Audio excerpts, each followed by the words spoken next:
Yo, what's good with y'all? In today's video, I'm about to show you guys how to make Luffy's like a basic skill. Luffy double punch. You guys know how he stretches his arms back and then kind of launches them forward and stuff. I'm gonna show you guys how to make it. Took me honestly a while to figure this out. Y'all have no idea how hard it is trying to make Luffy just make his arms all stretching. It's very complicated. But anyway, I got it. Shout out to the people in my Discord server for giving me some feedback on it. So I was able to know that like okay, it looks good and I'm ready to drop it. Thank you guys for 500 members in the Discord server. If you're not a member of the Discord server, you can join it. You can join. The link is in the description. You can request. You can make video requests. You can also post in the channel if you need help with any of my scripts. Help people in my Discord server. And yeah, thank you guys for 1900 subscribers. I think I'm 80. I believe I'm like 84 subscribers away from 2,000 subscribers. So let's go ahead and get to 2,000 subscribers and stuff. But yeah, let's get straight into the video. Okay, first things first. The only thing I need you guys to get and that I won't make and stuff is just the sound. So Luffy stretch one. Literally go to the toolbox, go to audio, type. What did I type? I'm trying to look. What did I type? I was looking. Ignore all this other stuff. I'm looking at for like a different video I'm working on in the future. I think I just typed Luffy. I think that's what it was. Yeah, this. Just type Luffy, Luffy stretch one. You would click it, and then I'm pretty sure it's entered into the workspace. So just drag it down to the sound service, right? And then that's all you gotta do. Just leave the sound in the sound service, or you can get your own sound. It doesn't necessarily have to be this sound, just a sound. And once you've gotten your sound, we can get into the scripting. First things first is go ahead and create our remote event because we know we're going to need one. So let's insert a remote event into replicated storage. We can name this remote event Luffy event. Then we can head on over to starter player and insert a local script into starter player scripts. And then we can go ahead and name this script, say Luffy script local, right? Then I'm going to delete print hello world. And then I'm going to, of course, make a variable for the remote event. And I'm going to say local Luffy event is equal to game dot replicated storage wait for child Luffy event, right? Then I'm also going to get the user input service, but I'm gonna start getting services before events now. So let me go above it and say local UIS is equal to game get service user input service. Then I'm going to skip a line. Then I'm going to set up my only function because the local script literally just has one function. And then we're on to the server script, which has a lot more typing. But I promise you, it won't be long. It has a lot of scripting, but I feel like honestly, compared to my other attacks, it doesn't have a lot. So UIS.input began connect function in parentheses put input comma processed. Remember, we need process value to equal to false. If it's false, then that means the player is just pressing the key and they are not typing in chat. So press enter, and then we're going to say if input dot user input type is equal to enum dot user input type dot keyboard and input dot keycode is equal to enum dot keycode dot e. I'm going with e. You guys can do whatever keybind you want. And processed is equal to false, right? Then enter. Then all we're simply going to say is Luffy event fire server. Boom, just like that, we are done on the client side. We are done with the local script, and we can now move on to the server script. So I close this out, and then I can head on over to the server script service and insert a server script. We're going to do the vice versa. We are going to name this Luffy script, and in parentheses put server. I spelled that wrong. And I think I did the wrong print. Yeah, server. Then we're going to delete print hello world. We're going to get our services first. So first up, I'm going to get the tween service. Now I know I like I said before, tweening. I'd recommend you guys tween on the client rather than the server. It was just for this particular figuring out Luffy's thing. I just did it on the server. I can definitely do an updated video with where like I rewrite the script so that the tweening is on the client side and stuff for performance, for better performance and stuff. But yeah, I'd recommend you do it on the client side though. Anyway, let me get the tween service first. Local TS equal to game get service tween service. Then I'm gonna get the sound service. Local SS equal to game get service sound service. Then I'm going to get the remote event. So local Luffy event is equal to game dot replicated storage wait for child Luffy event. Then I'm going to put a space in between. I'm going to create my animation. I'm going to say not left. Sorry, Luffy punch animation. right, is equal to instance.new animation. Goofy punch animation, the animation ID is equal to quotation marks RBX asset ID colon 2 forward slashes. Then here's where you would put your animation ID. Just gonna go ahead and give a disclaimer. This animation works for R15 models.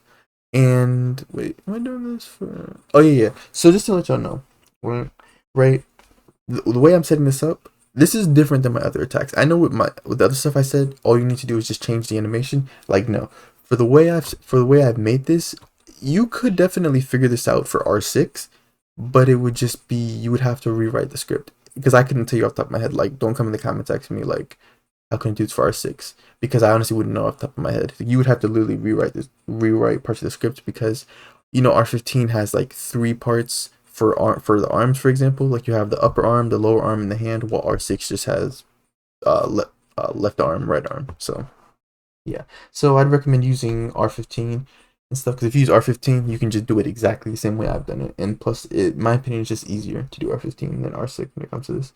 So for my animation ID, I'm gonna put 14609204345. You guys can also use your own R15 animation ID if you want, but or you can just use mine. Up to you. Then I'm gonna skip a line and create a table. I'm gonna say local can attack is equal to special brackets. I usually put players can attack, but I just want to shorten it. So pretty much this table, I'm going to keep track of the players who are able to attack. So I'm going to create my function, Luffy event dot on server events connect function, in parentheses put PLR register for the player who, you know, was sent over, or who fired, or the player who was sent over via the remote event, right? I'm going to get the player's character first. So local character is equal to player dot character. Then I'm going to set up the animation track. Local AT, short for animation track, is equal to character.humanoid. This won't autofill, so make sure you type everything correctly. Colon, load animation, Luffy punch animation. Then I'm going to say AT play, right? Then I'm going to say task.wait 0.7 seconds because I'm going to wait a little under a second from the time the player starts playing the animation. And then once I do that, I'm going to say table.insert can attack player.name. Pretty much this is saying that okay, the player is now able to attack stuff, right?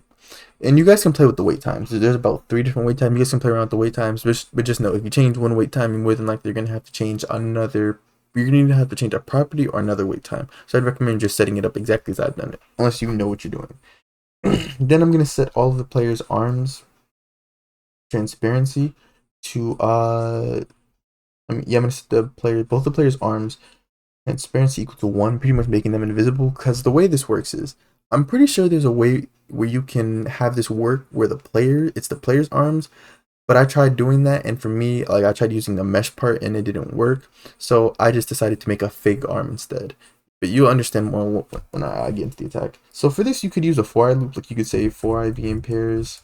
Then you could say character get children, and then you could just do if v.name is equal to right upper arm, right lower arm, etc. You could do that, or you could just set it, set each property individually. Like you could just do character dot right upper arm dot transparency is equal to 1. I don't really see a difference per se. Like I feel like time wise, I wouldn't really see a difference in this than the for I loop, because it would still like do each one individually. So I wouldn't really see a time difference. So I think it's perfectly fine if we just do it like this. If there's another scripter who knows that it would be faster doing a for I loop, then just let me know in the comments. But anyway, so yeah. The character, make sure you type all this correctly, because a lot of this stuff will not autofill, so you're gonna have to pay very close attention. So dot right lower arm dot transparency is equal to 1. Character dot right hand dot transparency is equal to 1.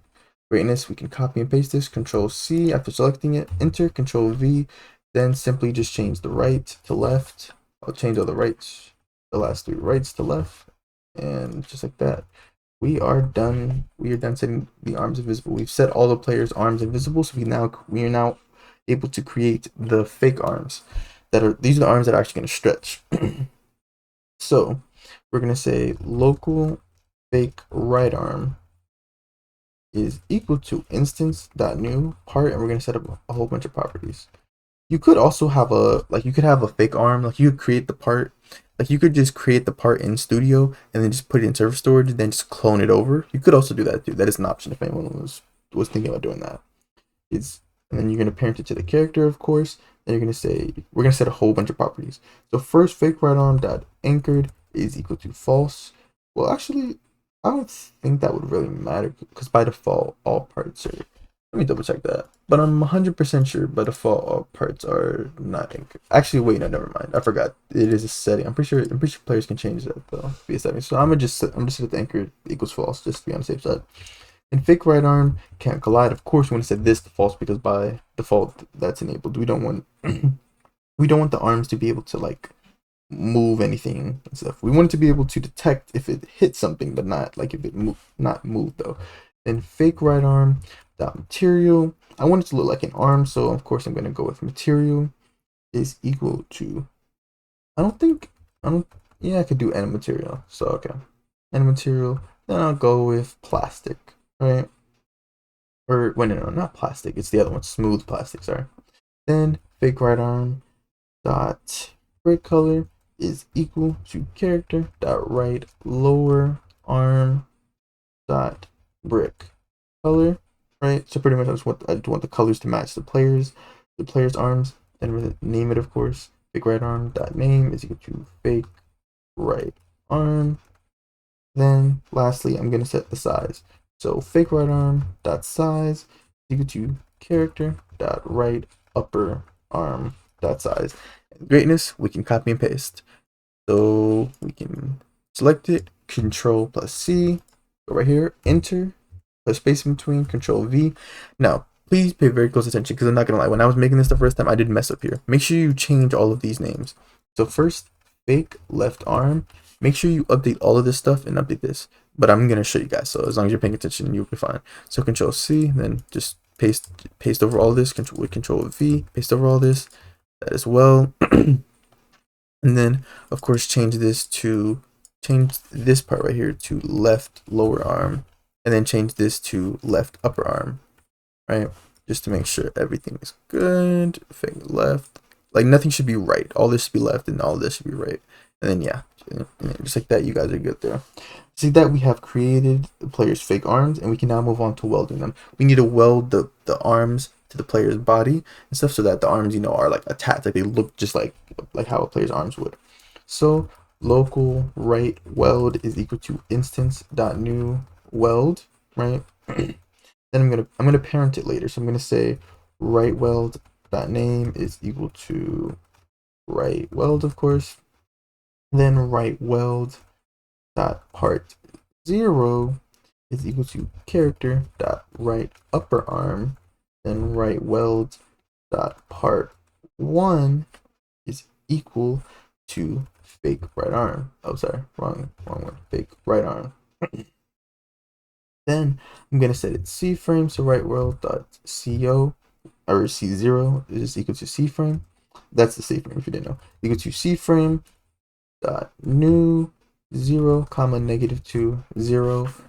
You guys can actually play around with these numbers and stuff, but please just do it exactly as I've done it first before you start messing around with things and stuff, because if you don't know what you're doing, you're definitely gonna mess things up. Then lastly, we can set its parent. That parent is equal to fake right arm, not the workspace. We're setting the parent to the fake arms, and then of course we can copy and paste. Saves us a whole bunch of time. So Control C, Control V, then of course change name, left weld, then just paste this over here. Right there, change this to left upper arm, change this to fake left arm, and change this to fake left arm.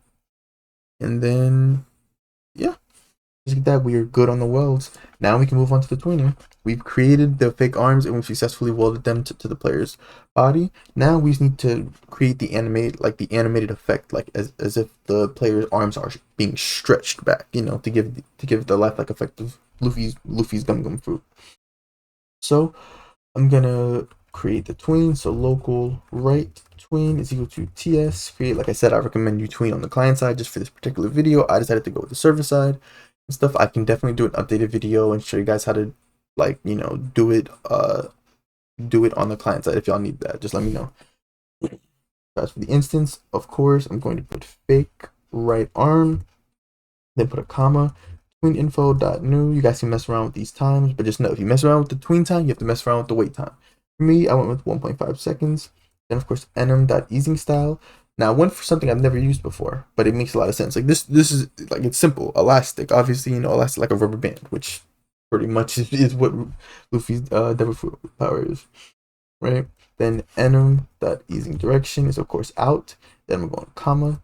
And on the outside, I'm gonna create a property table with special brackets, and then I'm gonna change the size. So size is equal to fake right arm dot size plus vector3 dot new 0 15 0. So obviously the 15 the 15 or the y value determines the increase, the amount the arms will increase. So if you want the player's arms to stretch back even further, you would increase this number. But just know, if you increase this number, you also have to mess around with the welds and stuff, right? Because the welds are specifically like they're at specific C frames, so that like it matches with the sizing of the arm, so that it looks like the arms are attached and not just next to the player. Because I'm also gonna increase the weld C frame, which is actually what I'm gonna do right now. So right weld dot co a right there dot co is equal to right weld dot co plus vector3 dot new 0 -6 0. This is pretty much the C frame of the welds pretty much determine how far either forward or back the arms are and stuff. This pretty much will determine if how well the arms look like they're actually arms and attached to the player rather than just blocks next to a player and stuff. Then just like before, greatness, we can copy and paste this. So let's Control C, Control V. You already know. Change it to left tween, right? TS create. Change this to fake left arm, and then change this to fake left arm. Saves a whole bunch of time, and then just change this to left weld, and then left weld, right? Then I can get into playing the tweens. So, oh sorry, not left weld, left tween play, right tween play. And then I'm also going to play Luffy stretch. This is where the sound effect comes in. So sound service, Luffy stretch 1, play. Then I'm gonna set up the functions for if the player hits another player. So I'm gonna say fake. Let's do left arm first. Dot touched connect function in parentheses put hit. Parentheses. Sorry. Then I'm gonna say if hit dot parent find first child humanoid. Then hit that parent that humanoid take a damage, or you could just manually do humanoid that health is equal to is less than equal to, and you can set the value. So for me, I went with I'm gonna go with 10, but it's up to you guys. You guys can choose whatever you want. Then of course we can copy and paste this. So Control C after selecting it. Then we can do fake right arm. That's all you had to do. Save this whole bunch of time. Then I can go on the outside and I can say task.wait. I went with 2.2 seconds, and then I'm gonna say if table dot. Oh wait, I'm sorry guys. I actually forgot some steps. Okay, so let's go back to this, and then let's put and table dot find table dot finds what is it? Yeah, can attack player dot name, right? Yeah, player dot name.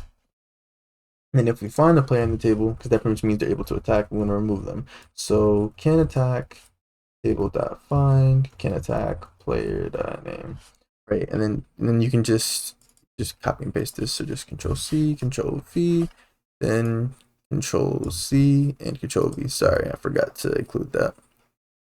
Oh, forgot and there we go. Now moving back to this, we can do if table find can attack player name. This pretty much is just checking to see if whether or not the player used the skill, but they didn't hit anyone. Then of course we're going to remove them if we find their name in the table, right? And then moving on, we are at the last steps. We can press enter, and then we're going to destroy the player's arms. So fake left arm destroy, fake right arm destroy. I know it may seem a little questionable just destroying it outright instead of like tweening it to like disappear or something, but trust me, when you see it, it looks pretty smooth in my opinion. But of course you can definitely change some things, add some things to make the transitions look a little more smooth and stuff. And then we can copy and paste once again. Let's go back up here. You want to control C all of this, and then paste this down here. And then of course just set all the ones to zeros. That's all you got to do. Got to do this one, 0, 0, and 0. Just like that, we are done. Let's go ahead and test this out. As always, if you guys want access to this script or model and any of my other scripts or models, you guys can become either a channel member or a Discord subscriber. Link to my Discord servers is in the description, as well as my Roblox group also can be found in the description. You can become a channel member by pressing the join button next to the subscribe button. And yeah, so if I go ahead and press E, you guys see, that's nice. That's nice. Press E again. You guys see it stretches out. It's like you guys see it's the elastic little effect, like it's bouncing back and stuff like that. Then it disappears. And you guys see like the arm disappeared, but it was like real nice and smooth. But of course, if we want to test damage, I can go ahead and press avatar, rig builder, and then insert a block avatar. So we can go ahead and just test to make sure damage works. Everything else seems to work good though. This is my first One Piece video I've done for tutorials. If you guys want more One Piece videos, let me know in the comments for sure. This was the most wanted. This was the most this had the highest number of votes on the poll I did for which abilities from animes you guys want to see. So I'll keep doing One Piece videos as long as the video does good. I'll keep doing One Piece videos. And yeah, shout out to all of my channel members, of course, and Discord subscribers as well. Thank you guys for all the love and support you guys been showing. Okay, yeah, there you go. You guys see the damage works. It does damage, but it doesn't like double hit, triple hit, or anything. Just does damage one time. Thank you guys for watching the video. If you enjoyed, leave a like and subscribe. I'll see you guys in the next video, and yeah.